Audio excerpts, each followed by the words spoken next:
Explore an exciting life of peace. Embody joyous peace. Come to our weekly Peace Party, Mondays at 5 p.m. Mountain Time. Only on New Thought Media Network. www.ntmedia.org. Well, hello, wonderful souls. Welcome to Peace Party, brought to you by the Global Heart of Peace Initiative. I am Reverend Sherri Ginand. My pronouns are she and they, to be all-inclusive. And I represent myself, but I am a virtual minister for Universal Spiritual Center in San Diego, California. And I will soon be starting a new ministry, a new center here in Massachusetts, Western Massachusetts, where I moved to last year. So exciting things and changes are happening.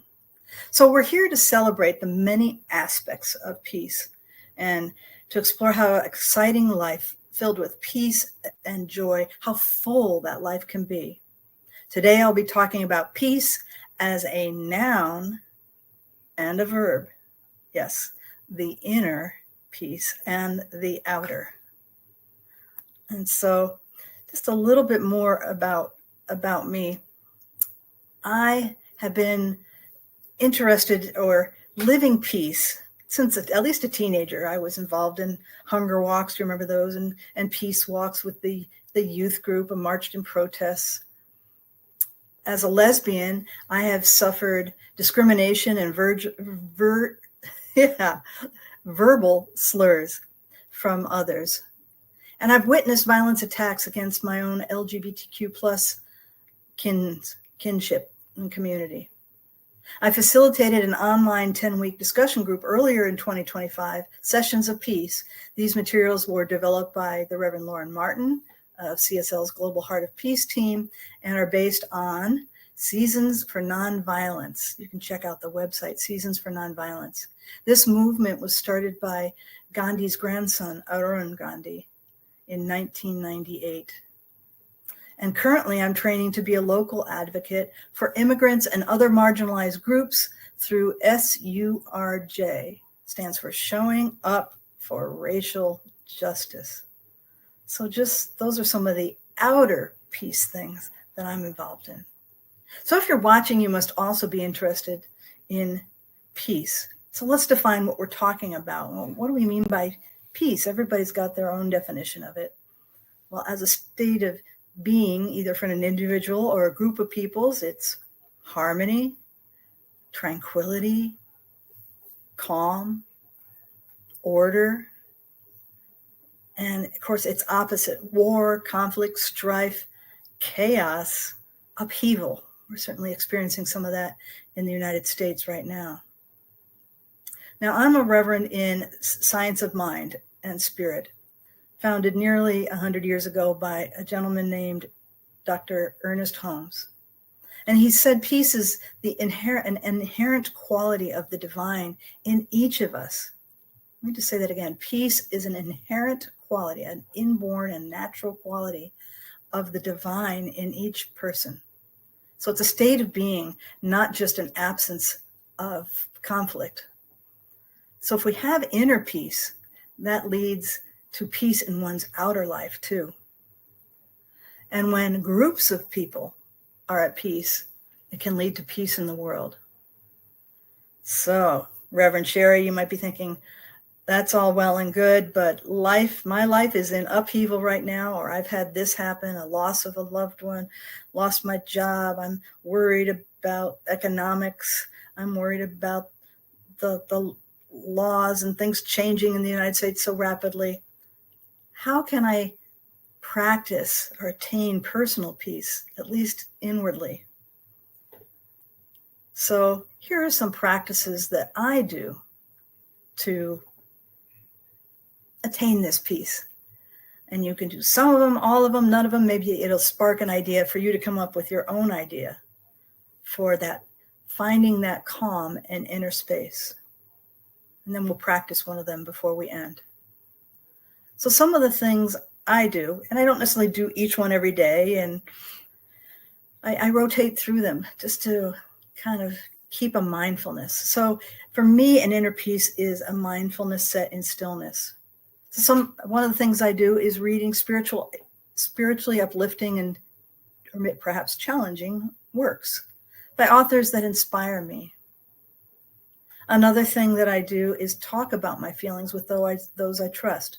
And yes, talking is an outer action, but by releasing emotions, by releasing feelings, it keeps that dam of feelings from building up to a bursting point.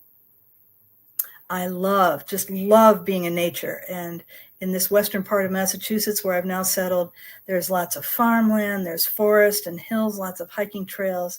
And I'm just so blessed to be able to find that stillness in nature and hear the birds and the squirrels chirping. Yes, and squirrels kind of go chit, chit, chit, chit, chit. So I like to do also having time alone. Self-care, right? To have that peace. And just doing nothing, putting aside my to-do list, which as a type A person, that's challenging. Even if it's just for 5 minutes, or maybe I can do that twice a day at the beginning and the end of my day. Just taking time to be by myself, shutting out all the inner distractions of life and be by myself. I enjoy being part of a spiritual community. And being in a community, we help one another get in touch with and expand on knowing our spiritual wholeness. Sometimes when we try to do things just by ourselves, we get caught up in that little voice that's back here, the wah, wah, wah, wah, kind of the negative, like either you should have done this, you should have done that, or, oh, you're not brave enough, good enough, smart enough, experienced enough to do fill in the blank. In community, we remind each other of that greatness that Spirit created us from the very beginning to be, and we can continue to evolve and grow that. I like soft music, and sometimes I listen to that during my meditation, sometimes before I go to sleep at night. Now, any of you have pets out there? I love petting my cat, having her near me, and hearing her wonderful purr. And I just read something recently that the frequencies, and I don't remember the number, and that's not important, the frequencies of a cat's purr, and there's a range, actually change some of the chemistry in our brains and engenders a calm and peaceful demeanor. And of course, focusing on love, loving myself, and loving others. Now, the loving others springs from loving self. In the New Testament, Jesus says, love the Lord your God with all your might and love your neighbor as yourself. Well, not all of us love ourselves, but that's something we can work on. That's something we can admit to a friend, talk about with a spiritual leader, share with our partners in life, a best friend, a family member, somebody who we really trust, and grow. Prayer is another interaction. A prayer that is not begging or asking for God to change something, but allowing and affirming and just knowing that it's so. So like, you've probably heard this before. Olympic athletes and other athletes train by visualizing. They visualize the end already happening, the goal of crossing that ticker tape, crossing that line, of achieving that speed record. And in prayer, we can affirm, we'll do a prayer at the end, we can affirm that, yes, I have that peace, I am that peace. Peace is just flooding and pouring over me. Another thing is meditation. I've kind of said it earlier, being in stillness, but there's many kinds of meditation, and you can look those up. Many of you probably already know different meditation. But just sitting in stillness and listening for Spirit's voice. Biblical references are coming to mind today, so just bear with me on this. Moses, when he went up on the mountain and sat in a cave, and outside the wind was blowing, and he said that was the voice of God, and then everything got still. And he heard the divine speak to him. When I get still, I listen for my own inner voice, my highest wisdom speaking to me. And it may not necessarily be in a verbal language. It could be in feelings. It could be in images. Some people even report seeing colors, beautiful colors, or smells. The smell of lilacs, maybe reminding you of a time in your childhood at your grandmother's place. You can also journal, contemplative journaling, and also gratitude, just being in gratitude. Many people do a gratitude journal at the end of each day, listing 3 to 5 things they're grateful for. I've even seen some people, groups on Facebook, and they post their gratitudes each day. It's a good thing to remember that life isn't, yes, life is a roller coaster at times, but there are many good things, many blessed things in life too. And with that gratitude also comes self-forgiveness for the times we're not at peace, whether the times we're just not feeling it, just not having a thing. The other, well, no, I want to say this. So just be aware of, we become awareness of what pushes our buttons. I don't like things out of place. I mentioned I'm a little type A, like things organized and in order. So just when something does seem to push your button, bring up negative feelings, just observe your feelings, let them arise, but kind of take a step back, observe yourself, observe your feelings, and just go, I think I'm feeling that right now. I'm just going to sit and step aside. Something that really upset my peace was just the other day, I learned back in June that a favorite animal rescue person from Save a Fox Rescue committed suicide at her home. She has a wonderful husband of 5 years, a daughter, and it was bullying online. People online were bullying her because they didn't agree with her saving the foxes from fur farms. And she had some challenges in her life, and she just couldn't handle it anymore. So I do want to just say, please reach out, 911 or suicide hotlines, or a minister, or it's like a therapist. If you're having these feelings of non-peace so much that you don't love yourself and you want to leave this world, please reach out. Peace is available. Peace is attainable within.